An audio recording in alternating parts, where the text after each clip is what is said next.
Bonjour, bonsoir et bienvenue dans ce nouvel épisode du Studio 7. Un épisode en compagnie de l'équipe habituelle du Studio 7 avec Frigo. Comment tu vas ? Ça va et toi ? Ça va bien. Avec Pauline. Comment tu vas, Pauline ? Ça va super. Avec Louis. Comment tu vas, Louis ? Ça va toujours.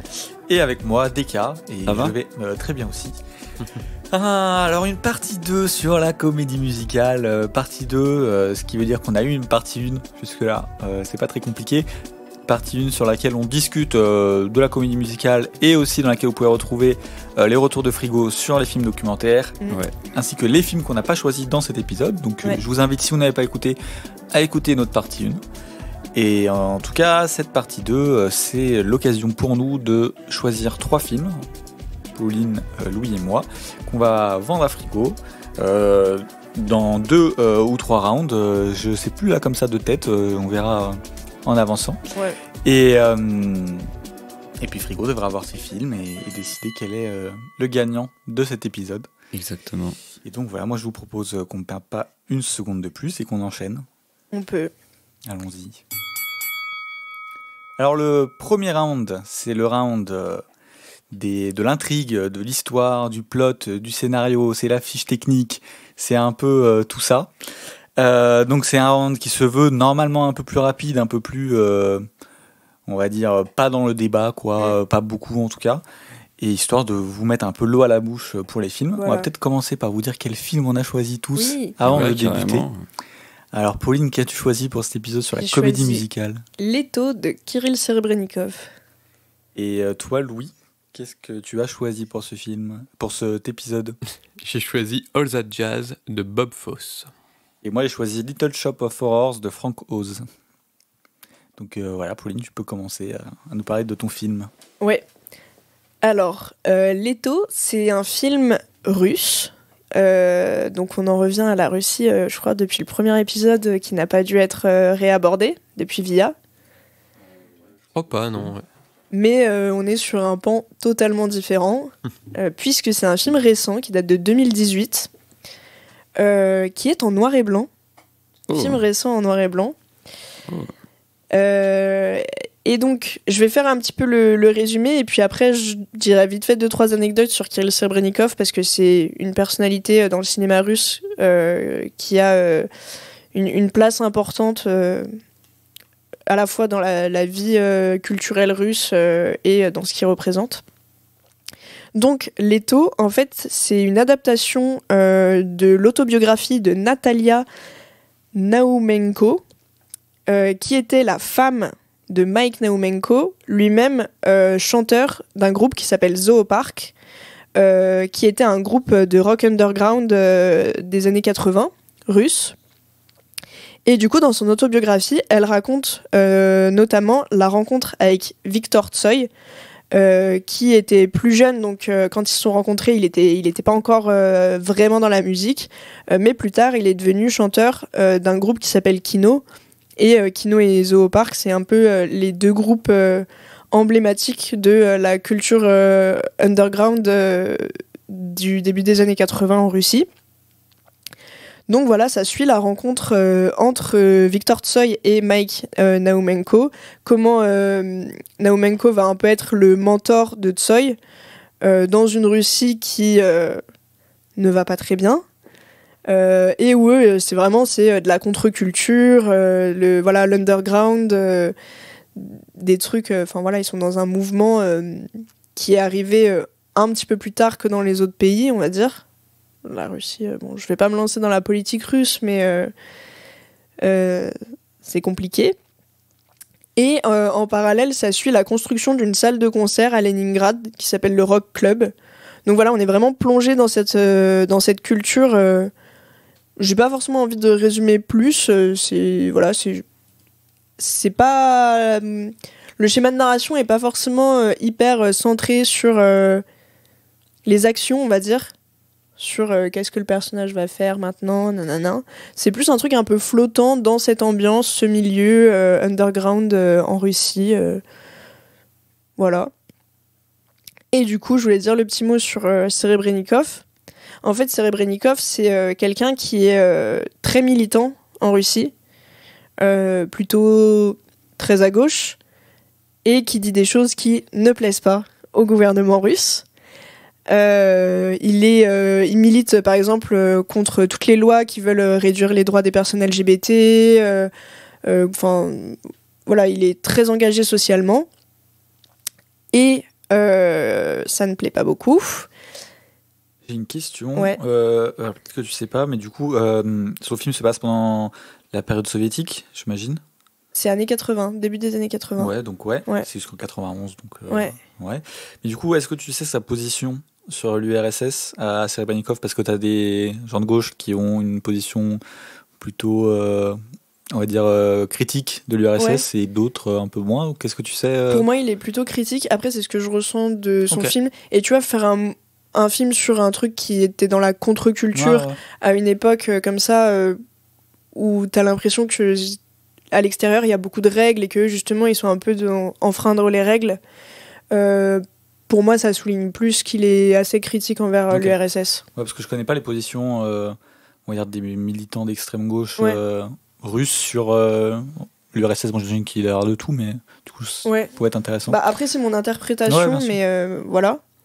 Et donc, en fait, Serebrennikov, il est issu du théâtre à la base. Il est metteur en scène de théâtre. Et d'ailleurs, il le fait encore. Il était passé en France il y a pas longtemps. Il avait fait une mise en scène avec Isabelle Huppert. Et il a été nommé directeur du théâtre Gogol de Moscou. Donc, Gogol, dont on avait parlé justement dans l'épisode sur Halloween. Et en fait, en 2017, il y a eu une perquisition de ce théâtre et de sa compagnie, etc. Il a été perquisitionné et accusé d'avoir détourné 1 million d'euros. Et lui, il disait que non, qu'il n'avait jamais fait ça. Et en fait, il lui disait qu'il détournait des subventions de l'État, que sa compagnie, elle servait juste à recevoir des subventions de l'État pour qu'il les détourne, etc. Mais il s'avère qu'il y a une grande suspicion. Rien n'est confirmé, évidemment, parce que le gouvernement russe ne confirmera jamais ça, etc. Mais que c'était en fait pour le faire taire, pour qu'il arrête ses trucs politiques, etc. Et pendant 2 ans, il a été assigné à résidence, donc ça veut dire qu'il n'avait pas le droit de bouger de chez lui. Aujourd'hui, son procès est passé, il a eu de la prison avec sursis, donc voilà. Mais du coup, pendant le tournage de Leto, il était assigné à résidence. Et du coup, il devait tout faire par caméra, enfin par FaceTime et tout, enfin voilà. Il a fait le montage chez lui parce qu'il n'avait pas le droit de sortir. Et le film a été présenté à Cannes, et ben il pouvait pas être là. Du coup, il avait fait une petite vidéo et puis tous les membres de l'équipe, ils avaient un badge avec écrit Free Kirill. Et il me semble que pour Petrov's Flu, il pouvait pas non plus être là. Donc l'année suivante, un de ses films a été repris, 2 ans plus tard. Un de ses films a été repris, il pouvait toujours pas être là. Et c'est l'année dernière avec La femme de Tchaïkovski qui est arrivé quand il a été libéré en ayant eu de la prison avec sursis, qu'enfin il peut rebouger, venir en France, etc. Donc voilà, je pense que ça doit être assez compliqué de réaliser un tel film en restant chez soi. Mais il a réussi. Et le résultat est très bien. Et je crois que j'ai rien d'autre à dire. Ok. Si au niveau des musiques, juste du coup, c'est pas des musiques qui ont été composées pour le film. Il reprend beaucoup de musiques rock qui sont très connues, genre Perfect Day de Lou Reed, Psycho Killer. Il y a des moments où ça rentrerait dans le film musical.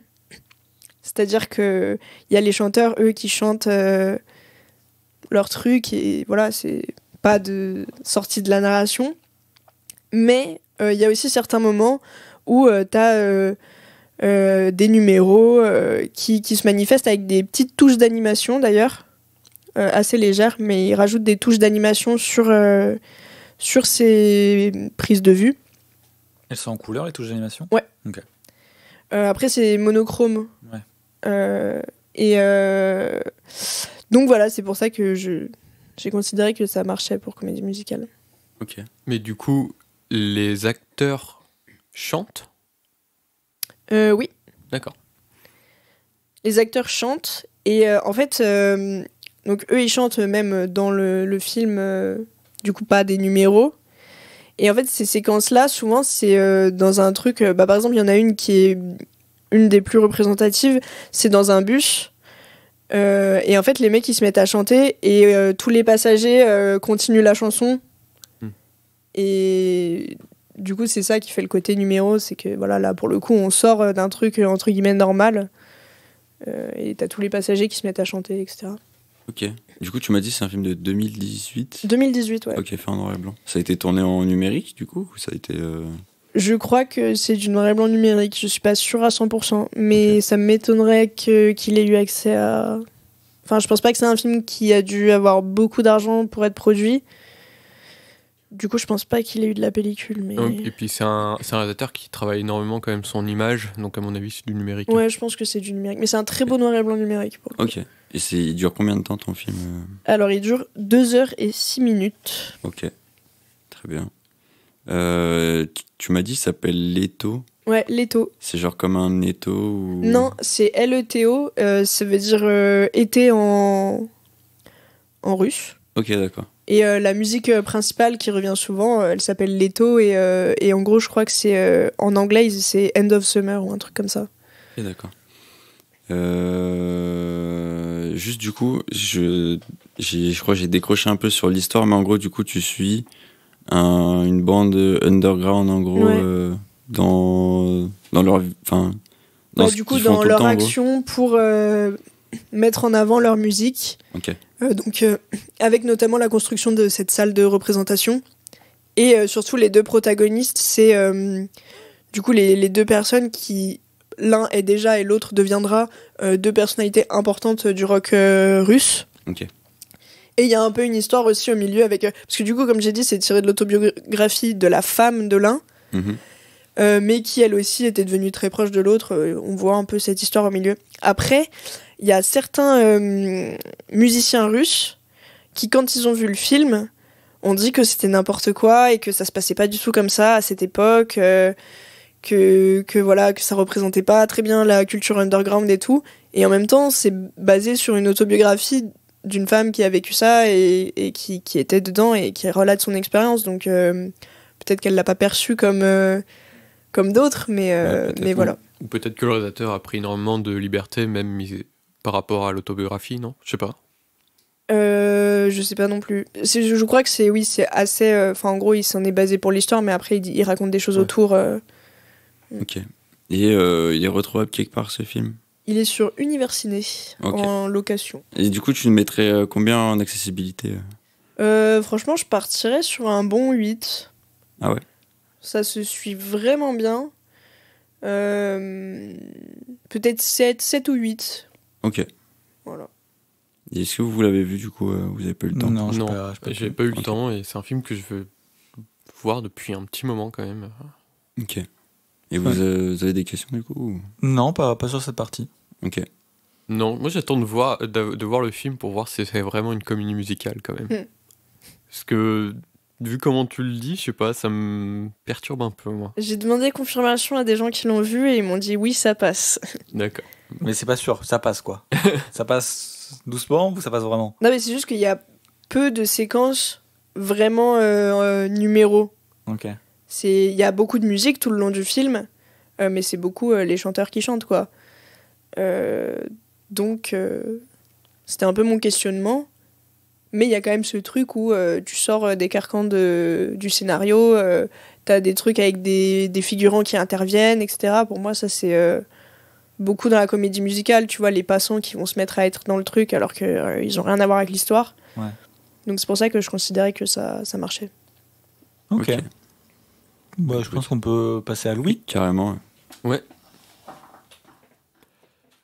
Alors, moi, c'est All That Jazz de Bob Fosse, sorti en 1979. Ok.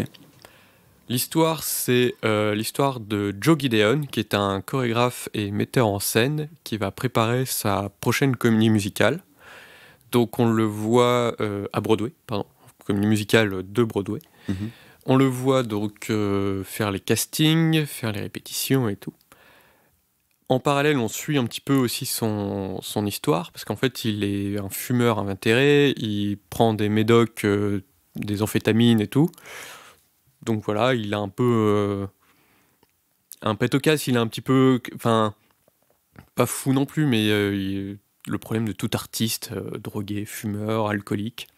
Il y a des problèmes avec son ex-femme, bien entendu, des problèmes avec des femmes, bien entendu. Donc on suit un peu tout ça. Et en parallèle, on le voit discuter avec une mystérieuse femme blanche, qui est habillée tout en blanc, et qui revient un petit peu sur certains éléments de sa vie, donc notamment comment il a commencé dans le showbiz, son rapport avec les femmes, son rapport avec sa femme, et son rapport avec son métier. Et j'en dis pas plus. Ok. C'est un film qui a gagné la Palme d'Or en 1980, ex aequo avec Kagemusha de Kurosawa. J'en parle de cette anecdote dans notre épisode sur le festival de Cannes, dans la première saison. Mais en grosso modo, le président à l'époque c'est Kirk Douglas et il voulait absolument que All That Jazz gagne. Tous les autres n'étaient pas d'accord et il s'est barré au moment du deuxième vote pour le film d'Akira Kurosawa et du coup ils ont décidé de faire un ex aequo. Ok. Donc voilà. C'est un film qu'on pourrait prendre un petit peu comme une sorte d'autobiographie du metteur en scène Bob Fosse, parce que Bob Fosse était un immense chorégraphe et metteur en scène de comédie musicale, tant à Broadway qu'en film. Il a fait un film qui s'appelle Chicago, je crois. Ah, qui a eu un Oscar. Et qui a eu un Oscar. Et d'ailleurs, cette année d'un Oscar, Bob Fosse reçoit aussi un Tony Awards pour une comédie musicale à Broadway. Et ce qui fait une des rares personnes à recevoir plein de récompenses la même année pour deux choses différentes. Je crois pas que c'est lui, Chicago. Alors, c'est pas Chicago. C'est Rob Marshall. Non, c'est pas Chicago alors. Cabaret ? Je peux te dire Cabaret, ouais. Cabaret. C'est Bob Fosse par contre. Voilà, c'est Cabaret. Je confonds les deux films à chaque fois. Ça arrive. Mais tout le temps. Vraiment. Donc c'est Cabaret, pas Chicago, et je dis de la merde du coup. Donc Cabaret qui a reçu aussi un Oscar par contre. Et du coup il a reçu aussi donc plein de récompenses. All That Jazz est un peu autobiographique puisque Joe Gideon est aussi un metteur en scène et chorégraphe très connu qui a eu plein de récompenses aussi. Et le film est donc bizarrement quand même prémonitoire parce que Bob Fosse mourra quelques années plus tard. Et voilà, je veux pas en dire un peu plus. Ok. Du coup, ça se passe tout à Broadway, du coup Ça se passe à Broadway, ouais. C'est dans quelle année à peu près C'est contemporain, donc 79. Ok, d'accord. On est à la fin des années 70, début des années 80. Donc voilà, il y a une chanson de George Benson, donc c'est l'époque. Ok, d'accord. Cool ça. J'aime bien George Benson. Ok, il dure combien de temps ? Il dure 2 heures, à peu près. Ok. Et il est disponible où ? Il me semble qu'il est sur Universiné aussi, à la location. Ok. Ouais, il est sur Universiné. Ok. Merci de confirmer. Et niveau accessibilité, le temps que des questions me viennent peut-être ? J'hésite. Je mettrais 6. Ah ouais. Quand même. Ouais, parce que c'est un film qui est un peu déstructuré. C'est pas du tout linéaire. D'un côté, j'avais vu une critique qui est très intéressante qui dit que la personne qui a regardé le film était un peu perdue dans la temporalité du film. Et effectivement, tu sais jamais trop où est-ce qu'il est. Parce qu'on passe d'un moment où il est à Broadway et tout, il fait danser tout plein de danseurs et tout, et d'un autre où il est dans une sorte de grande salle toute noire avec plein d'objets en vrac et cette femme toute blanche. Et du coup, on sait... Mais c'est vraiment... le cut est fatal. Enfin, il est... C'est tout ou rien, quoi. Voilà. Okay. Donc il faut accepter que le film soit pas linéaire, accepter que le montage est aussi parfois très brut. Et puis voilà. Et du coup, je mettrais un peu 6, parce qu'il y a aussi... voilà, c'est un peu un aspect très psychologique aussi, notamment sur la fin et tout. Donc voilà. Ok. La dernière fois que tu avais pris un film pas linéaire, c'était Happy Together et ça n'avait pas trop fonctionné. C'est différent là. Est-ce que tu penses que là c'est quand même plus clair Oui, parce que c'est différent. La linéarité. Enfin, le film est beaucoup plus linéaire que Happy Together de Wong Kar-wai. Là, on a quand même ce gros fil rouge de la préparation de son spectacle. Donc voilà. Ok. Et puis après, là, pour le coup, pour Happy Together, après, j'ai pas vu du coup le film de Louis pour l'instant, mais il y avait surtout comment il plaçait sa caméra qui faisait que t'étais très très très très vite perdu dans son schéma, Ouais. quoi. Là, c'est filmé quand même beaucoup plus simplement Ouais. que Happy Together. Il n'y a pas trop de fioritures non plus. Et t'as toujours le moyen de te rattraper au fil rouge de l'histoire. Donc à te dire, ok, je suis cette histoire de ce metteur en scène qui monte son spectacle. Et puis voilà. Ok. Et est-ce que c'est un film genre chanté, du coup, comme on parlait dans la première partie ou pas? C'est vrai que j'ai pas demandé à Pauline, mais j'ai déduit que non, du Ouais, coup. moi non. En général, c'est dit. Quand c'est du parler chanter, Ouais. t'inquiète. Ok. Louis Ah, a du fait une parler grimace. chanté. hein. Ouais, c'était Ah ça que non, je oui, voulais non, dire. c'est pas du parler chanté. Ok.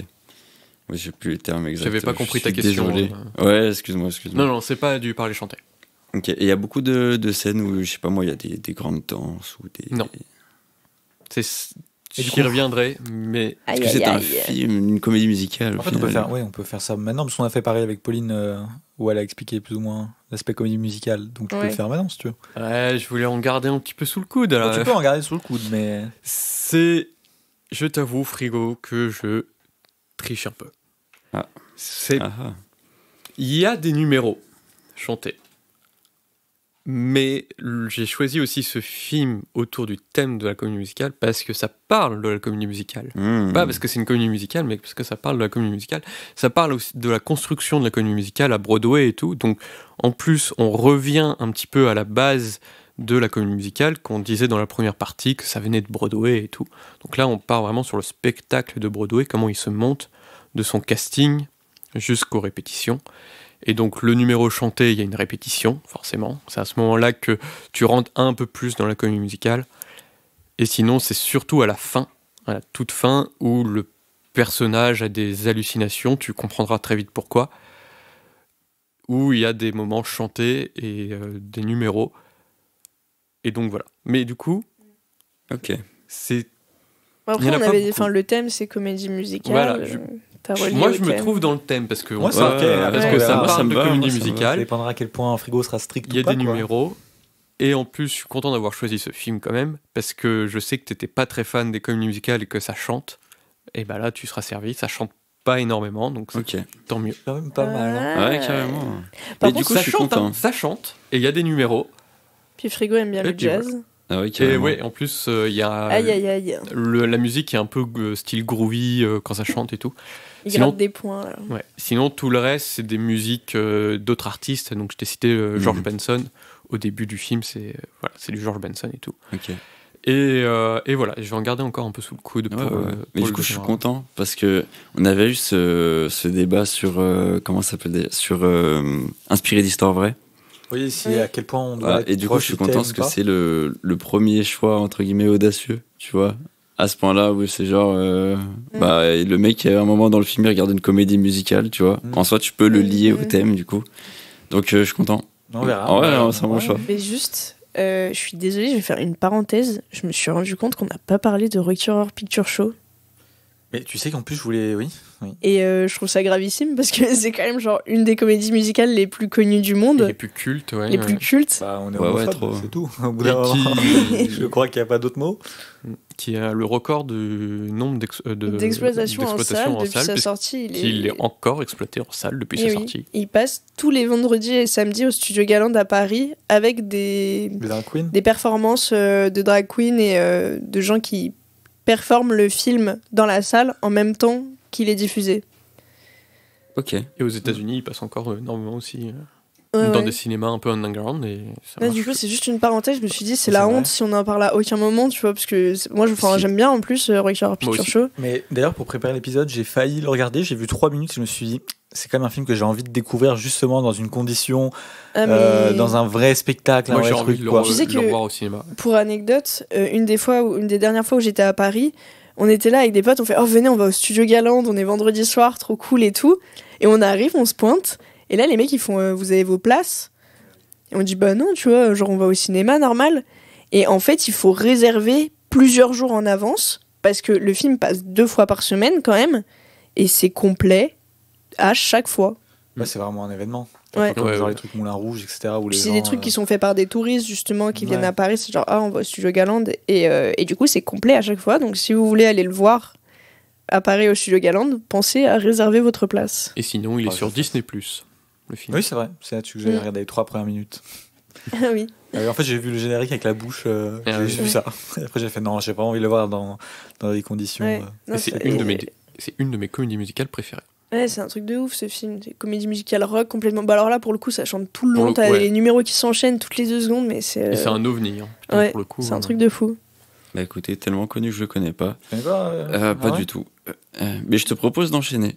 Ouais, désolé. T'avais tout dit, Non, Louis, tranquille, c'était- tranquille. Oui, j'avais tout dit pour revenir à All That Jazz. Je perds mes trucs, mais normalement, je crois que j'ai tout dit sur ce film. Mhm. Donc voilà. Ok, à moi. Donc, je vais parler d'une vraie comédie musicale, ça change. The Little Shop of Horrors de Frank Oz, qui est sorti en 1986. Ouais. Donnez-moi le point parce que je suis dans le thème. Et donc, alors, c'est un film qui est basé sur une comédie musicale. Alors, j'ai pas compris si c'était de Off-Broadway ou Off-Off-Broadway. En gros, t'as des films qui passent à la salle de Broadway, genre vraiment à Broadway. T'as des films qui passent pas à Broadway parce qu'ils sont pas assez. Enfin, des comédies musicales, pardon. Qui passent pas à Broadway parce qu'ils sont pas assez gros. Donc, on appelle ça genre Off-Broadway. Mais bon, c'est dans le même circuit, mais voilà. Et t'as les films Off-Broadway qui sont pas dans Broadway, qui sont pas dans les salles un peu adjacentes, etc. Et qui sont encore plus loin. Bon, en gros, je sais pas si c'est lequel des deux. Mais en tout cas, voilà.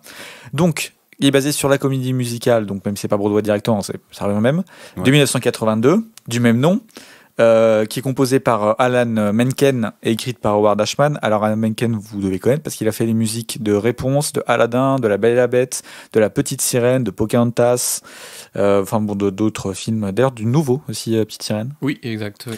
Donc voilà.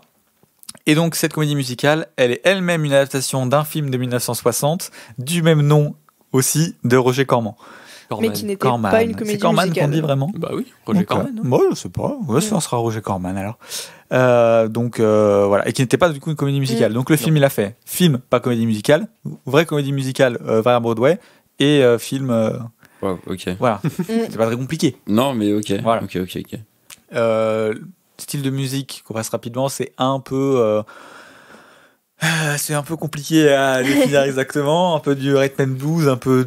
Ce que des tu m'as vibes un fait peu écouter, c'est vraiment jazzy. ce que t'attends dans une comédie musicale. Ouais, mais il y a un petit côté un peu. Et je suis d'accord avec toi. Ça fait penser à du Aretha Musique Franklin. afro-américaine, un peu, des touches de musique afro-américaine, mais j'avoue que je connais pas exactement pour dire laquelle, parce qu'il y a plusieurs. Mais De ce que Ouais. de ce que tu nous as fait écouter avant l'épisode, en off, ça ressemble beaucoup à du Alan Menken quand même. Donc c'est très chanson de Disney, je trouve. un ouais, peu. mais il y a quand même des touches. Oui, bien sûr. Ouais, mais c'est ça pas une fait- critique, hein, mais Non, Ouais, c'est tu vois, ça me fait penser, tu vois, des trucs Aretha Franklin ou quoi. Donc c'est de la Ok. référence soul ou rhythm and blues, quoi, en gros. Du coup, le film fait 1h30, 1h34, Mhm. exactement. Alors, avant, il y a 2 versions du film, une Director's Cut et une pas Director's Cut. Moi, j'ai vu la Director's Cut, et donc du coup, je parlerai de la Director's Cut. Est-ce qu'elle est plus longue que l'autre Je sais pas, j'ai pas le temps exact. Ok. Mais en tout cas, ça change pas mal. En fait, ça change toute la fin. Bah, je me doute, du coup. vu que Ça c'est dépend, une t'as les director's- Director's Cut qui changent pas toute la fin. Oui, hein. mais ça peut changer quand même beaucoup de perceptions dans le film. Bah là, tu ça vois. change beaucoup. Ok. Ça change vraiment toute la fin. Donc, quelle est l'histoire? Alors, on suit un personnage qui s'appelle Seymour Kelborn, qui est un peu un orphelin. Bon, je sais pas, il a entre 20 et 30 ans. Je sais pas quel âge il a, 25 ans. Enfin, c'est vaste, mais voilà. Ok. Et, un petit peu geek, quoi. Et qui Ça se travaille. passe à quelle année? Ah bah, ça doit être dans les années 80, années 86. Il y a un peu une vibe à la West Side Story en vrai. Parce qu'on est un peu on est dans la, comment ça s'appelle? Dans les quartiers de Skid Row. Alors je sais pas si c'est des vrais quartiers ou si c'est pour le film. Et du genre coup, de la banlieue. ouais, et du coup, ouais, il y a un peu aspect banlieue, West Side Story, même dans certaines séquences, etc. T'as vraiment l'impression d'être dans la banlieue de West Side Story un peu, quoi. Donc voilà, et lui, il travaille chez un fleuriste. Alors, j'avais en fait, en y pensant, je me suis dit, comment on appelle le lieu du fleuriste? C'est un fleuriste. Il n'y a pas de. Parce Non, que un écoute, coiffeur, non. on a un salon de coiffure, il n'y a pas de. Non, un fleuriste. En général, tu dis que tu vas chez le fleuriste chercher des fleurs. Bah, il travaille du coup chez un fleuriste. Et ça marche pas du tout. Genre, Les gens, ils veulent pas de fleurs. Non, ça marche pas. Sauf que lui, voilà, il cherche un petit peu à créer des nouvelles fleurs. En tout cas, il est intéressé vraiment par les fleurs et par les plantes. Et c'est un petit peu spécial. Et un jour, il tombe sur une plante un peu bizarre Mhm. et qu'il achète. Et en fait, cette plante, elle est très très spécial. Cannabis. Non.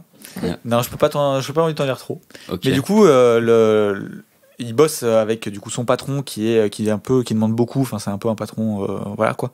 Et une collègue sur qui il a un crush. Et bien sûr, c'est les années 80. Putain, je suis étonné. Et du coup, il propose à son patron, alors je sais plus si c'est lui ou le patron, de mettre la plante sur le devant de la fenêtre. Et parce qu'on sait jamais. Et en fait, tout le monde rentre dans le magasin chez ce fleuriste pour regarder cette plante et en fait achète plein de trucs et en fait ça commence à devenir incroyable. Ils vendent comme pas possible, etc. Sauf que la plante, elle va grandir, elle va évoluer et il va se passer des choses bien goûtues. J'ai envie de dire. Ah, bien tentaculaire. Je n'en dirai pas plus, Ok. pour l'instant en tout cas. Ok. Voilà. On a dans l'acteur principal, il est joué par Rick Moranis. Je sais pas si ça vous parle. Bah, bien sûr.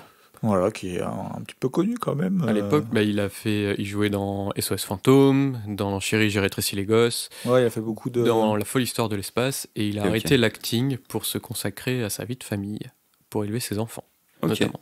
Et c'est vrai que quand je l'ai vu, je me suis dit, mais sa tête, elle me parle vraiment, Ouais. et j'arrivais pas à situer de où. Parce que, en fait, j'ai regardé, il n'y a pas beaucoup de films, enfin, je crois qu'il n'y avait pas de film dans lequel il a joué que j'avais vu. Mais. Fantôme, non, t'as pas eu ? Non. D'accord. Non, donc, Non, c'est tu vois, j'étais en mode, sa tête c'est vraiment, il Peut-être fait penser parlant, aux années ouais. 80. Oui, c'était vraiment un des acteurs phares des années 80, quoi. Mais c'était pas aussi un humoriste. Et je crois qu'il a fait du stand-up aussi. Ouais, ok. Donc voilà, est-ce que tu as d'autres questions Il est disponible quelque part peut-être. sur l'univers ciné? Oh, c'est marrant, tous vos films sont Mais sur il faut le l'univers. sponsor universiné là. Alors- On sponsor l'univers ciné quand même. Alors attends, du coup j'ai juste une question là, même si vous me l'avez déjà dit, mais ils sont tous disponibles qu'à la location Oui. ou ok. Oui. Ok. Il est accessible de ouf ou Bah ouais, franchement, c'est je m'y un attendais peu le film américain des années 80, avec les défauts des films américains des années 80 et les qualités des. Voilà, donc c'est très grand public, on va dire allez 9-10, parce qu'il y a peut-être 2-3 trucs un peu. Voilà, mais non, franchement, c'est 10 quoi. Il y a des trucs un peu craignos en mode. En fait, c'est. Bah, si tu veux, on en parlera dans. Ouais, si tu veux. Après, si tu veux, ouais, parce qu'il y a quelques petits défauts.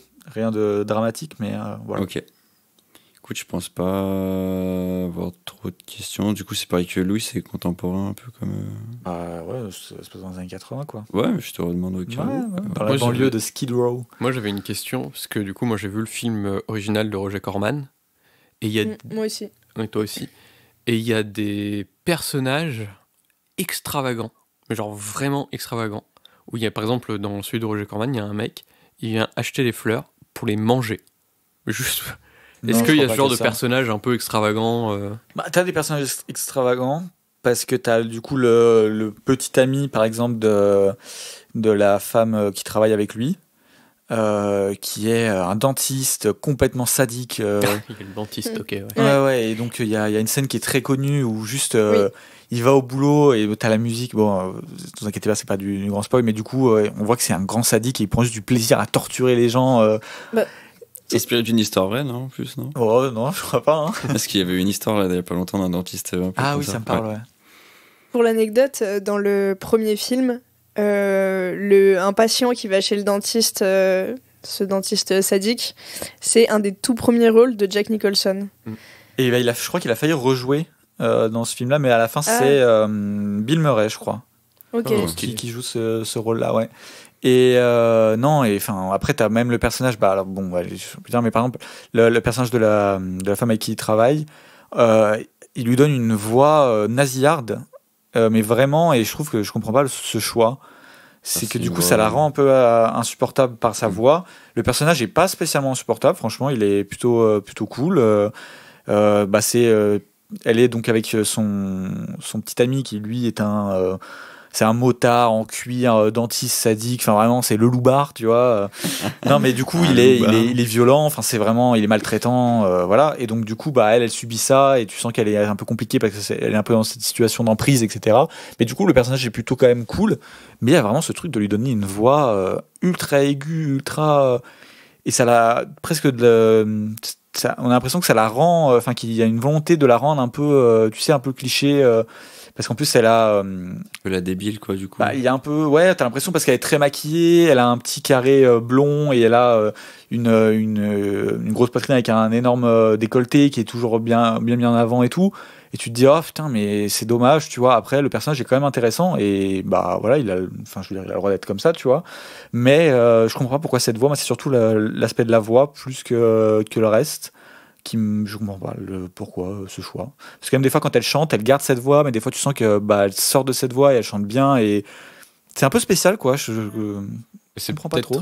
C'est peut-être un clin d'œil justement au premier film Parce qu'il y avait cette voix aussi. où effectivement la femme, Ouais. la fille a une voix très nasillarde et très aiguë aussi. Et Ça en fait, doit être ça. pour moi, c'est un peu un truc très humour Jerry Lewis, Ouais, truc un des petit peu, années 50-60, où quand il voulait faire un personnage drôle. Après, c'est l'humour de l'époque, tu vois. Moi, aujourd'hui, ça me fait pas vraiment rire, mais où il voulait faire un personnage, par exemple, moche, ils lui mettent des lunettes, des grandes dents et une voix pourrie, quoi. Ok, je vois. Ouais. Et du coup, c'est peut-être un peu l'héritage de ce personnage qui, effectivement, est un peu comme ça dans Ah ouais, mais tu vois, après, c'est vraiment dans l'aspect qu'ils veulent lui donner ce côté un peu. Limbo.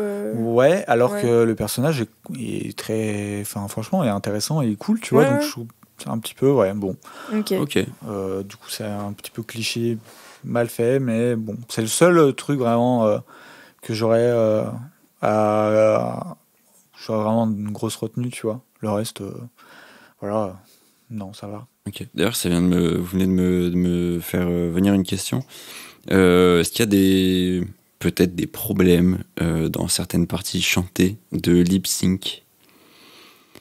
Alors. Cette question-là, surtout, je la pose pour Pauline, parce que je ne connais pas les films russes. Non, Moi, mais je connais pas les juste films avant, russes. Du coup, moi, je vous propose qu'on passe à la partie 2, qu'on fasse ça dans la partie 2 en recommençant par Ah, Pauline. vas-y, Ouais. si tu veux. Parce que comme ça, on clôture cette partie. Et ben, on passe sur le Ce deuxième round, pardon, je dis round, je dis Du partie coup, de round, mais. Je vous donne quand même, du coup, les films, les Ah oui. positions. Ah et oui, tout. voilà. oui. Alors, je souligne quand même l'audace de Louis, du coup, donc il va être en tête de file. Et lequel me parle le plus, je saurais pas trop, en vrai. Je pense que le film de Pauline et après le tien, DK. Voilà. Ok. En tout cas, j'ai l'impression qu'on est sur un truc un peu plus grand public que d'habitude. Un peu plus kiff, non, quoi. Ouais. Enfin, je sais pas ce que vous en pensez, mais. Est-ce que la ouais, comédie ça va. musicale n'est pas un peu vouée à être du grand public, on va dire? Un peu, peut-être. Peut-être. On passe au deuxième round. Allez, let's go. Allons-y. Eh ben, Pauline, tu peux répondre à la Ok. question de frigo. Alors, est-ce qu'il y a des problèmes de lip sync? Dans mes souvenirs, non. Parce que déjà, comme j'ai dit, il y a beaucoup de scènes où c'est eux qui chantent, etc. Donc, où évidemment, ça a dû être redoublé derrière, mais il n'y a pas le côté grand numéro, ça va plutôt être des voix douces. Donc, je pense que c'est plus simple à redoubler que quand ils doivent jouer un truc où c'est ultra grandiose, mais où tu peux pas faire cette voix-là en jouant dans la vraie vie. Et où du coup, ça peut être bizarre. Donc dans mes souvenirs, non, il n'y a pas de problème de lip sync. Après, ça me permet de venir sur un truc que je voulais dire, préciser, qui peut ne pas plaire ou plaire, je ne sais pas. Mais en gros, comme j'ai dit, il y a beaucoup de musiques rock qui ont été reprises et qui n'étaient pas écrites pour le film. Et à un moment, il y a une séquence où ils chantent The Passenger de Iggy Pop. Et où du coup, c'est la fameuse séquence du bus où chaque passager se met à reprendre un bout de phrase, un par un, etc. Et en fait, il y a des gens qui chantent très mal. Enfin, pas très bien en tout cas. Et en plus, c'est des Russes. Du coup, ils ont un accent. Et ils chantent en anglais. Et en fait, ça crée un côté ultra décalé. Parce que surtout si c'est une musique que tu connais, enfin, The Passenger d'Iggy Pop, c'est quand même assez connu. Moi, je connaissais la musique avant de voir le film. Et où du coup, l'instrumental commence exactement pareil, tu t'attends à avoir la voix de Iggy Pop qui arrive, et là t'as des Russes qui chantent de manière un peu chelou, avec leur accent et tout. C'est assez déstabilisant, mais de mon côté, je trouve que ça apporte un charme de fou à la scène, et ça me permet d'élargir ça à tout le film, pour poursuivre mon argumentaire. C'est qu'en fait le film a un charme de fou, et il transpire la liberté, et en fait je trouve ça ouf d'avoir fait un film aussi libre pour un mec qui était contraint de rester chez lui, en même temps, peut-être que je me dis, bah, c'était un exutoire pour lui. Ouais, carrément. Mais du coup, ça se ressent de fou. Il y a un côté assez mélancolique parfois. Parce que du coup, ils sont dans une situation difficile où leur culture, elle n'est pas du tout majoritaire. Et voilà, ils vivent un peu tous ensemble en mode taudis et tout. Enfin, un peu au jour le jour. Et en même temps, moi, c'est un film qui m'a rendue trop heureuse. Genre, quand je l'ai vu, j'étais trop contente. Et quand j'étais en train de le découvrir, je l'ai découvert un peu plus tard que sa sortie et beaucoup de monde en parlait déjà, donc j'étais hyper curieuse. Mais en fait, quand je l'ai découvert, au fur et à mesure du film, je me disais putain, je suis en train de regarder un truc trop bien, de faire une trop belle découverte. Et du coup, ça m'a rendue toute excitée à la fin, en mode trop bien, j'étais trop contente d'avoir vu ce film. Et c'est tout ça que dégage le film, en fait, c'est t'as envie de sortir sur la plage avec tes potes, d'écouter de la musique, de faire la révolution. Enfin, il a vraiment il dégage vraiment une vibe hyper positive malgré tout ce qui l'entoure, toutes les contraintes, etc. Est-ce qu'il y a un côté un peu une vibe à la Good Morning England? J'ai pas vu Good Morning England. Bon, mais dans ce que je sais du film, je dirais que oui. Ok. Ouais, ça c'est typiquement le genre de film qui pourrait me plaire. Ce truc, y a un peu un côté bande de potes, même s'il y a quand même des protagonistes sur lesquels on s'attarde plus, mais ils sont tout le temps en groupe, en bande, ils font... Voilà, c'est très communautaire. Un film choral, du coup? Non. Ah, je connais ce terme maintenant. Je flex. On pourra faire un épisode film choral peut-être un jour. Ah ouais. Mais oui, du coup, il y a vraiment ce côté de bande, d'énergie positive en fait. Et du coup, la fameuse séquence du bus dont je parle depuis 4 fois, pour moi, elle est reflet de ça, de ce truc communicatif en fait. Du coup, c'est les deux mecs qui se mettent des protagonistes qui se mettent à chanter dans le bus. Et puis d'un coup, t'as un passager qui se met à répondre en chantant la phrase d'après, et puis celui d'après, et puis celui d'après. Et ils sont tous contents dans le bus, ils chantent. Et pour moi, c'est vraiment ça le film. C'est un truc communicatif qui te donne envie d'être avec eux. Après, comme j'ai dit, le noir et blanc est sublime. Vraiment hyper travaillé. Je suis pas tout le temps très fan des noirs et blancs récents. Et même parfois, je questionne leur pertinence. Ici, il fonctionne très bien avec l'ambiance, avec le fait que ce soit un film qui se passe dans le passé. Bon, même si dans les années 80, on avait déjà la couleur. Et puis, je sais pas, moi, j'associe la Russie à quelque chose de très froid. Et tu vois, du coup, noir et blanc, ça me semble presque instinctif. Alors qu'en soi... dans les années 80, ils avaient la couleur, mais je pense que même lui, tu vois, en fait, je pense que sa take politique dans le film, ça se passe dans les années 80, mais en fait, il dit aussi des choses de son époque actuelle, vu qu'il est ultra anti-gouvernement russe, ultra militant, il se sert de ses œuvres pour aussi dénoncer des choses. Et après, Kirill Serebrennikov, c'est un grand adepte des plans séquences. Il maîtrise ça extrêmement bien. Et à tel point que je trouve que sur ses derniers films, donc qui sont sortis après Leto, il est presque tombé dans la caricature. Ah ouais. Genre, je fais des immenses plans séquences, regardez, c'est le moment, ça y est, vous attendiez ça, c'est mon plan séquence, tu vois. Surtout là, la femme de Tchaïkovski, je trouve. oui, la séquence de fin de la femme de Tchaïkovski, je la trouve presque grotesque. Mais là, du coup, c'était à la période où c'était pas encore, ça va, il était pas encore dans l'excès. Et du coup, la mise en scène est ultra fluide. Il se balade vraiment dans des endroits où il y a plein de monde, il doit y avoir une super gestion de la figuration. T'es vraiment immergé dans ce Leningrad des années 80. Voilà, je crois que j'ai pas grand chose à rajouter. Okay. Je pense pas avoir d'autres questions. Je reviens sur ma question de base où je me suis dit que peut-être qu'en fait il y avait des chants dans vos films qui chantaient mal. Oui. Ou que, je sais pas moi, quelque chose de pas possible et qu'il y avait peut-être eu besoin de les refaire, tu vois. Ah, du coup, c'est la question qui me venait pour ça. Bah là, oui, il y a des gens qui chantent mal, mais ils l'ont gardé tel quel. Ça, c'est cool. Pour la spontanéité, je pense. Ça me fait penser à la scène finale de la saison 1 de Skin, de la série Skins, où justement, ils chantent tous... du Cat Stevens, et il y a même des gens, genre il y a un chauffeur de bus qui reprend une phrase, il chante très très mal. Ouais, bah voilà, il y a un peu ça. Écoute, je suis pas sûr d'avoir des questions là qui me viennent non. en tête. Est-ce que vous en avez? Non, Non, rien à non, rajouter, Pauline? T'as tout Non, dit c'est bon, ouais. Eh bah écoute, Louis, je pense que tu peux enchaîner. Je vais enchaîner. Alors, pour revenir à ta question sur la synchronisation labiale, parce que c'était ça là-dessus, sur les chansons, Ouais. je t'avoue que j'ai pas ton expertise là-dessus, mais il me semble pas qu'il y ait de problème de synchronisation sur les chansons. Et je pense à un moment, il y a un numéro où justement c'est une répétition, où il doit montrer à des producteurs un numéro. Et je me pose la question si c'est pas des vrais chanteurs et danseurs de Broadway justement, et alors je pense pas qu'il ait enregistré en direct le son parce que c'est impossible, enfin c'est très très dur. Je pense, ouais. Mais je pense que du coup c'est vraiment eux qui chantent et qui dansent en même temps, enfin et du coup la synchro est assez bien faite. Mhm. Donc non, je pense pas qu'il y ait de problème à ce niveau-là. Pour revenir à mon film plus globalement, donc comme je t'ai dit dans la première partie, je trichouille un petit peu, mais pas tellement. Il y a l'aspect, dans une comédie musicale, il y a l'aspect chorégraphie que moi j'apprécie beaucoup, mais là, Bob Fosse fait un truc, c'est qu'il chorégraphie chaque moment de son personnage. Il y a une scène qui revient souvent, c'est sa morning routine, sur du Bach ou du Beethoven, je crois.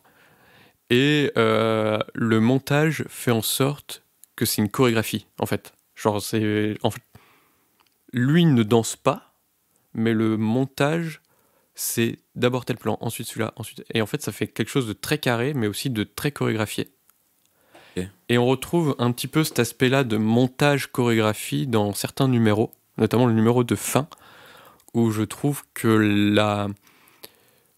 le cut est super bien fait à certains moments et tout, et qui montre une manière de chorégraphier le numéro sans avoir de danse. Et du coup, est-ce que ce serait pas genre plus un film clip, on va dire? Non, parce que ça reste des numéros quand même. Ouais, Pour mais le tu vois, coup. de ce que tu me Mais dis, tu vois, j'ai il y a l'impression que tu me décris un clip où Il y a effectivement l'aspect clip dans le sens où c'est rythmé en fait, tu vois, Mhm. c'est un montage rythmique, mais je trouve pas que ça fasse clip Ok. pour le coup, parce que dans le clip, le chanteur parfois ne chante pas, mais on entend quand même sa voix et tout. Tu sais, dans des clips, t'es pas tout le temps obligé de chanter, hein. Ouais, mais là, du coup, il chante dans son numéro, il chante, tu vois, il a son micro à la main, il chante et tout. Il fait sa petite chorégraphie, enfin, il fait juste un petit tour sur lui-même. Et t'as le montage à côté qui, lui, danse vraiment. Ok. Et du coup, je trouve ça super intéressant parce que Bob Fosse, comme je t'ai dit dans le premier round, c'est un chorégraphe. Et je trouve ça super intéressant de voir comment un chorégraphe de Broadway met en scène un film. Et du coup, c'est super intéressant parce qu'il met en scène son film, au final, comme il mettrait en scène sa comédie musicale. Ok.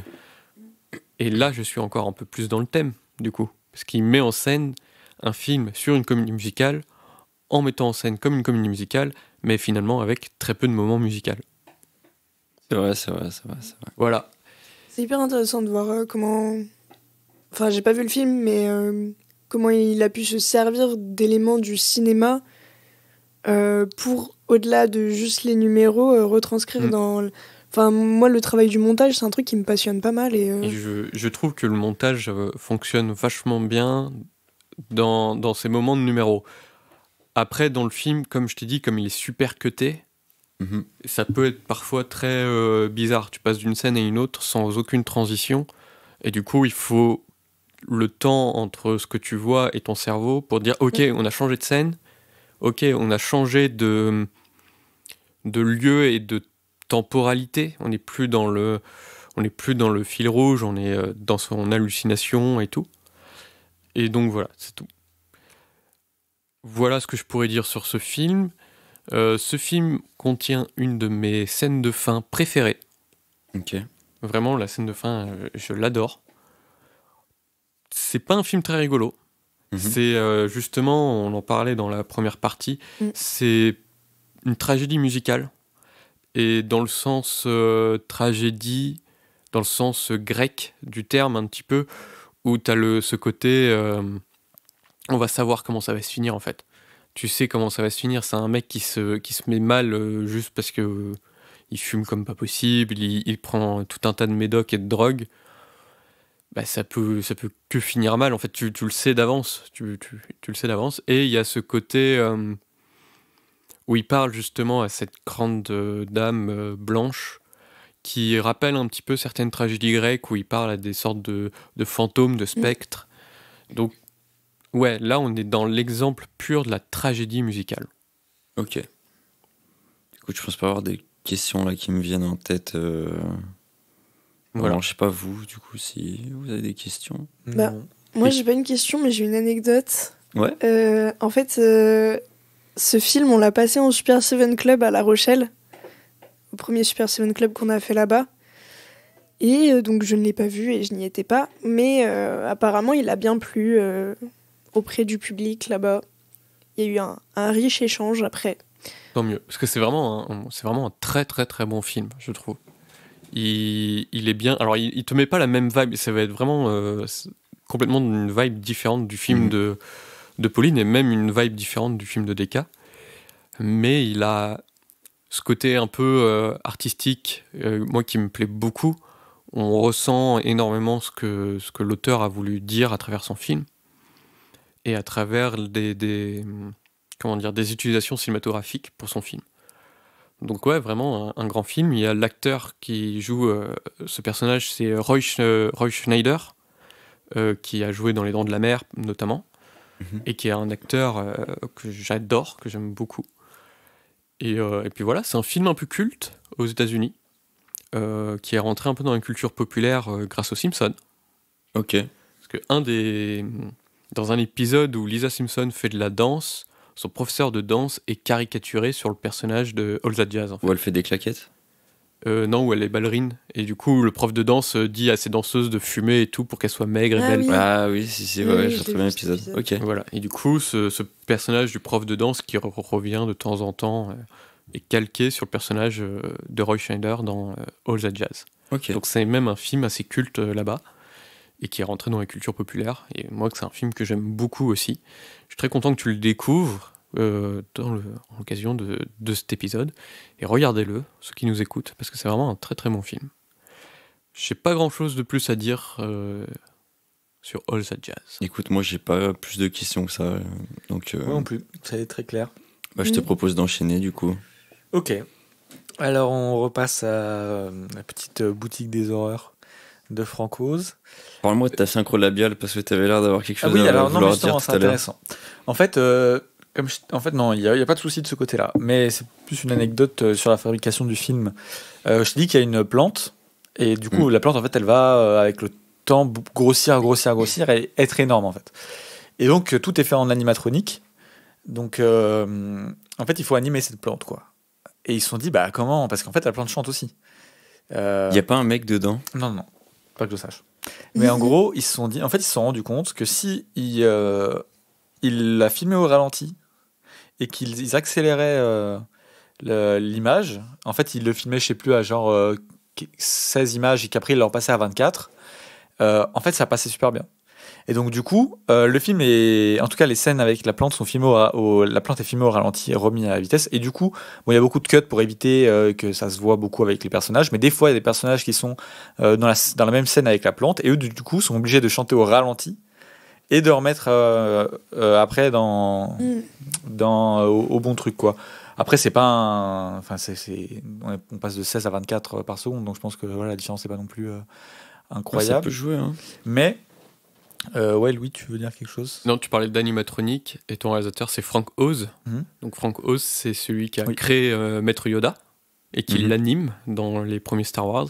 Et il a créé aussi le Muppet Show, donc c'est aussi quelqu'un qui a énormément travaillé avec les marionnettes et les animatroniques. Donc voilà, je voulais juste ouais, tu fais bien. préciser ça. Ouais, et du coup, bah, franchement, c'est super bien fait. Vraiment, c'est top. Et du coup, bah, ça se voit pas, hein, que c'est filmé. Enfin, juste, elle a un côté très vif, la plante, quoi, mais du coup, ça rend très bien. Après, le film, comme je te dis, il est un peu. Il y a des trucs qui sont vraiment too much, quoi, mais du coup, c'est ultra cool à regarder. C'est-à-dire que même la voix de la plante, elle a une voix très. Très reconnaissable, très.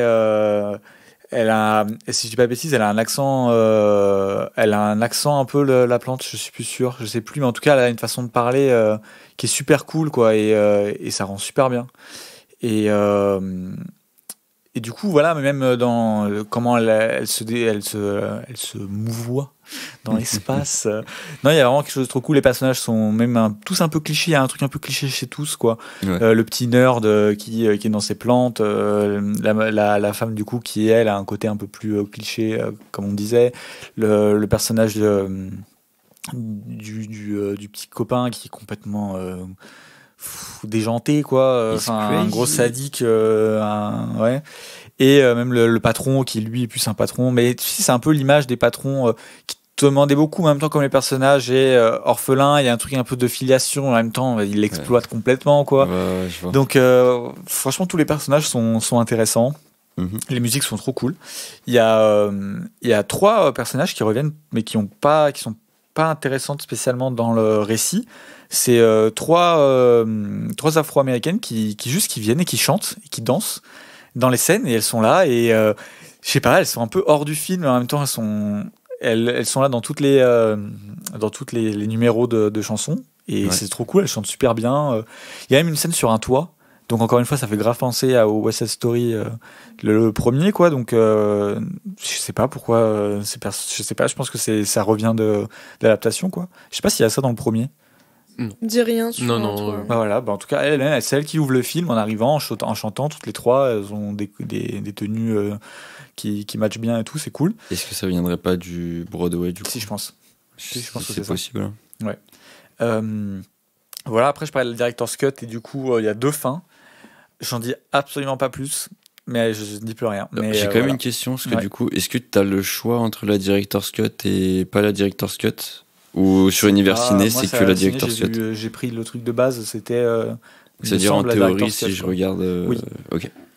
Après, au pire, tu regarderas l'autre fin si ça n'a pas vu la bonne, quoi. J'ai que ça à faire, oui. Franchement, non, mais c'est. Je rigole. C'est 10-15 minutes, tu vois. Oui, mais enfin bon, voilà. Waouh. Mais franchement, en fait, j'ai pas envie de trop en dire, donc du coup, je vous invite à revenir dans 3 semaines pour le retour, pour que je donne plus d'infos, même sur la Director's Cut et tout, parce qu'il y a des petites anecdotes sympas. Le problème, c'est que si je le dis maintenant, ça spoil beaucoup. Okay. Mais donc voilà, je vais te laisser la full surprise de comment se déroule l'histoire. Ok. Non, c'est le film. Et en fait, ce qui est cool, et j'avais aussi envie de prendre ce film parce qu'il y a une vibe qu'il y a dans aucun autre film que j'ai proposé jusqu'à maintenant, qui est vraiment la vibe du film qui te fait un peu penser à quand t'étais un peu gosse et que tu voyais les films américains, genre le dimanche ou ce genre de truc, quoi.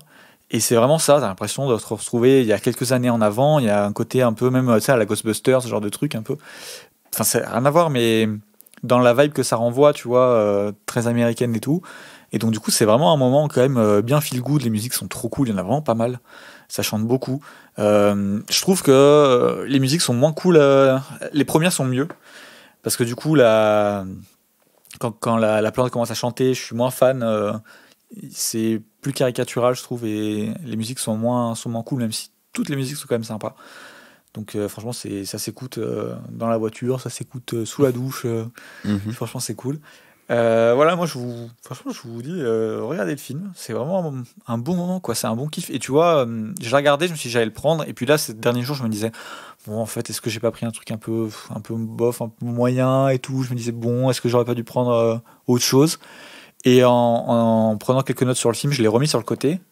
Et au bout de 10 minutes, j'ai fait, mais non, en fait, c'est vrai que c'était trop cool, quoi. Il y a vraiment un truc, vraiment, t'es face à un truc trop sympa. C'est vrai que je trouve qu'avec le temps, le film, il baisse un petit peu, quoi. Ah ouais? Non, mais avec le temps, non. Ah, depuis. Non, justement. Il est inégal, pas inégal, mais je préfère le début du film à la fin, voilà. Donc, il y a de ça. Mais non, enfin, franchement, moi, j'ai trop aimé ce film. C'était un petit coup de cœur, malgré les défauts. Mais qui sont, voilà, pas non plus des défauts. Est-ce que tu dirais que c'est un comfort movie? Comme on en parlait des comédies musicales un peu confort. Je peux pas trop en dire, justement, pour pas trop. Il y a un côté, en fait, il y a un côté comfort movie juste dans l'aspect. Les musiques sont trop cool, ça part un peu, c'est un peu déjanté, c'est super sympa de ce côté-là. Après, je peux pas en dire plus. I speak, I'm in big trouble, comme dirait José Mourinho. Donc voilà. Écoute, je pense pas avoir de questions en plus. Hein. Je réfléchis depuis tout à l'heure, mais ah si. Ah oui. Pardon. Est-ce que du coup t'as des grandes scènes entre guillemets de danse? Mais quand je parle de grandes scènes, c'est genre des trucs super larges en gros. Ou est-ce que ça se passe tout du coup dans ce petit truc de fleuriste? Non, parce que par exemple, t'as une chanson qui est juste sur la ville et qui parle en fait ce que c'est de vivre à Skid Row, que vraiment c'est la pauvreté et tout. Et donc t'as vraiment un truc dans toute la ville, tu vois les personnages de la ville, etc. Et ces trois femmes qui marchent et qui voilà. C'est pas de souvenir, je crois qu'il y a rien de vraiment grandiose, incroyable, mais t'as quand même des scènes un peu ouvertes quoi. Et puis je crois que c'est considéré comme un film d'horreur un peu. Pas dans le sens horreur, voilà, mais un film. Il y a une vibe horreur. Oui. Ouais, Okay. donc c'est une comédie musicale d'horreur. Je vois que vous me maltraitez depuis Fantôme. Non, t'auras absolument pas peur. Non, mais ça fait pas du tout peur. Non, mais je sais, tu vois, c'est vraiment dans l'aspect. C'est plus le truc comme on disait, les films d'Halloween. Oui, voilà, c'est ça. Je vois. Bah, t'as une grande plante, voilà, ça fait une sorte un peu de plante carnivore, sans trop en dire, mais donc c'est ce côté-là, quoi. Ok. Voilà, je crois que j'ai tout dit. Je t'ai coupé dans un élan. Oui, si j'avais une petite anecdote. Au début, quand le film allait être fait, ils avaient proposé. Je crois que c'était Steven Spielberg qui devait le produire et Scorsese qui devait le réaliser. Wow. Okay. Et en fait, après, il y a eu un procès de je sais plus quel acteur, je sais plus d'avant. Enfin bon, je sais pas trop si, mais en gros, ça s'est pas fait finalement et c'est Fankos qui l'a fait. Mais il y avait ce truc de Spielberg à la production et Scorsese à la réalisation. Ça aurait été quand même assez spécial. Ouais. Quand je vois le film, je vois pas du tout Scorsese, quoi. Ouais, moi non plus. Donc, de ce que tu me dis, je pense pas. Peut-être j'ai mal compris l'anecdote, hein, mais peut-être. Ou peut-être que c'est juste des idées, ça s'est jamais fait, mais. Ouais. Après, il y a des films quand ça part à quand ça part d'idées de gens à Hollywood, mais qui ne sont pas réalisateurs, où ils les proposent à plein de réalisateurs du moment, etc. Et où ça finit par arriver dans les mains d'un, mais parfois tu vois plein de noms défiler. Et, Mais là, je crois que c'est pas fait à cause de problèmes de procès et tout, et que du coup, ça a changé. Ah ouais, donc c'était vraiment prévu, quoi. Bah, il me semble. Ok. Encore une fois, vérifier, mais. Ok. Voilà. Écoute, je pense pas avoir de questions à rajouter sur ton film. Je sais pas si toi ou peut-être Pauline et Louis avaient des questions. Non, moi j'ai vu le premier et c'est vrai qu'on m'a toujours plus vendu celui-là en fait que le premier. Oui, moi aussi. Ouais. Donc je le regarderai pour faire un retour au moment où on le fera. C'est un film qui a énormément marché, qui avait des notes vraiment bien. Je crois que c'était un des films même les plus. Alors, pas dire une bêtise, mais je crois avoir un truc comme quoi. Quand il est sorti, c'était très cher. Bon, là, c'est 15 millions, ça me peut, mais peut-être que quand il est sorti, 15 millions, c'était beaucoup. J'en sais rien. Mais que, voilà, donc c'est un film à voir. Je crois que 15 millions d'euros n'est pas beaucoup pour toi, du coup. Quand tu vois les productions aujourd'hui, non. Oui, mais il y a aussi le matos qui coûte plus cher, tu vois. 15 millions, est-ce que vous savez, Pauline, Louis? Bah, je sais pas, mais ça 85. Reste quand même beaucoup... En quelle année t'as dit? 86, je crois, 83. 85, 80. Et c'est le budget 15 millions? Ouais. Et je crois qu'il a rapporté 39. En vrai, c'est pas beaucoup. Mal, hein. Bah, c'est pas du budget de blockbuster, mais pour du film, je sais pas. Ouais, je sais plus exactement. Enfin bon. Bon, en tout cas, peut-être pour ce genre de... Non, je sais plus. Écoute, franchement, là, j'ai décidé d'être monsieur approximatif. Plus rien à faire. On dit des anecdotes, elles sont à moitié vraies, à moitié vérifiées. Wow. C'est pas grave. Okay. Mais je fais de l'anecdote en amateur. Ouais, c'est ça. Peut-être que Frigo peut nous redire si son classement a bougé. Ouais. Écoute, oui. Écoute, ton film, Pauline, m'intrigue plus que le reste. Parce que, en vrai, comment dire, surtout quand t'as le contexte, en fait, je pense que le film, il prend une dimension différente. Je t'avoue qu'entre le film de Deka et de Louis, c'est compliqué, en vrai. Ah ouais? Ouais, en vrai, en fait, je vais pas dire que les deux se valent, mais les deux arguments, tu vois, se jouent pas mal. Mais je pense que, vu que t'es entre guillemets un peu plus dans le thème conventionnel des cas, je t'accorde cette deuxième position. Mais tu avais souligné l'audace, et maintenant c'est l'inverse. Ouais, c'est bien pour tout le monde, c'est bien. Mais après, vous êtes pas très loin non plus l'un de l'autre, tu vois, dans ce classement, on va dire. Voilà. Ok. Bon, bah, on aura fait 2 rounds. Bah oui, je pense que comme ça, mais je pense que maintenant on restera quasiment tout le temps sur du 2 rounds. Est-ce que vous voulez nous expliquer pourquoi c'est comédie musicale? Bah oui, justement, c'est pour ça. Voilà donc, quoi. Voilà, bah écoute, on peut conclure. Ouais. Vous pouvez nous retrouver sur les réseaux sociaux, Twitter, Instagram à Studio7Pod, sur la Letterboxd Studio7. Du coup, la liste qu'on a faite la semaine dernière des comédies musicales, normalement, va être finie dans les jours qui suivent et sera postée. Mercredi, vous pourrez voter pour votre film préféré. Donc n'hésitez pas sur Twitter et Instagram. Aussi sur Spotify maintenant, je l'ai dit dans l'épisode d'avant, mais vous pouvez directement mettre un petit commentaire ou sur ces deuxièmes parties voter, mettre votre film préféré directement sur Spotify. Il se trouve que jusqu'à maintenant je suis le seul qui l'a fait, donc ça veut dire que mes films ont 100% sur les deux derniers épisodes. Allez régler ça. Donc n'hésitez pas à aller voter aussi pour si vous avez la flemme de regarder les films ou que vous les avez pas vus, votez pour celui qui vous fait le plus envie avec nos explications. Exactement, ou celui qui est le plus dans le thème, n'hésitez pas, c'est important.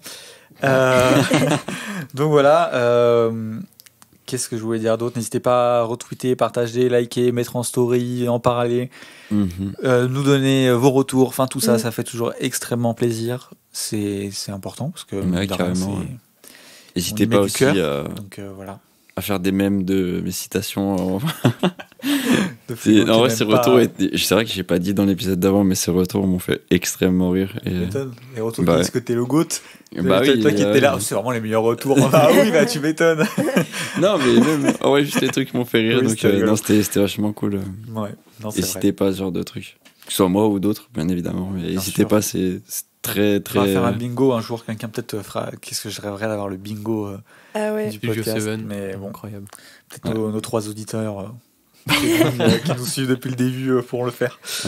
Mais bon, voilà. Vous pouvez aussi nous retrouver, nous, sur les réseaux sociaux. On va commencer à l'inverse. Aujourd'hui, Louis, où c'est qu'on peut te retrouver? On peut me retrouver sur Twitter, Instagram, Letterboxd à @loulou-8 MacDuck. Pauline? Moins efficace que Louis. Twitter, Polynôme-8. Instagram, Pauline-8 Janon, J-A-2-N-O-N.